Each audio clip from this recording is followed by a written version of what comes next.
জয়ের মঞ্চেই ধোনিকে অসম্মান আরসিবির, ক্ষোভে ফেটে পড়লেন ইংল্যান্ডের কিংবদন্তি। আইপিএলের আঙিনায় এক ঐতিহাসিক ম্যাচের সাক্ষী থাকলো গতকালের চিন্নাস্বামী। মুখোমুখি হয়েছিল বেঙ্গালুরু এবং চেন্নাই। শেষ চারে যেতে হলো চেন্নাই, এর দরকার ছিল অন্তত 1 পয়েন্ট। হারলেও রাস্তা খোলা থাকতো তাদের কাছে। অন্যদিকে বেঙ্গালুরুকে জিততে হলো অন্তত 18 রানের ব্যবধানে, অথবা 18.1 ওভার তাড়া করতে হতো 200 রান। গাণিতিক জটিলতা এর আগে বহুবার পথ আটকেছে বেঙ্গালুরুর, কিন্তু এবার যেন আলাদা আরসিবিকে দেখা যাচ্ছে মাঠে।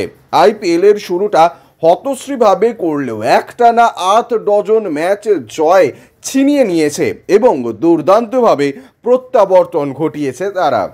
প্রথমে ব্যাটিং করে 218 তোলার পর প্রতিপক্ষকে রুখে দিল 191 রানে। রুদ্ধশ্বাস ম্যাচে 27 রানে জিতে তারা পৌঁছে গেল শেষ চারে।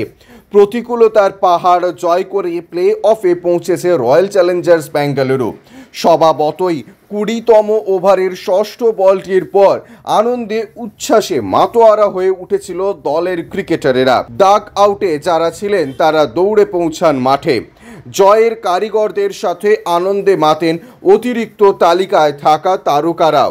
অসাধ্য সাধনের আনন্দের মাঝে ক্রিকেটীয় সৌজন্য ভুলে যায় দেখাতে। তা মোটেও পছন্দ করছে না ইংল্যান্ডের প্রাক্তন অধিনায়ক মাইকেল ভন। চলতি আইপিএলে তিনি রয়েছেন জনপ্রিয় ক্রিকেট ওয়েবসাইট ক্রিকবাজের বিশেষজ্ঞ প্যানেলে। খেলা শেষে আরসিবিকে জয়ের জন্য শুভেচ্ছা জানালেও ক্রিকেটারদের আচরণের কড়া নিন্দা করেন তিনি। ব্যুরো রিপোর্ট, ইউজে নিউজ।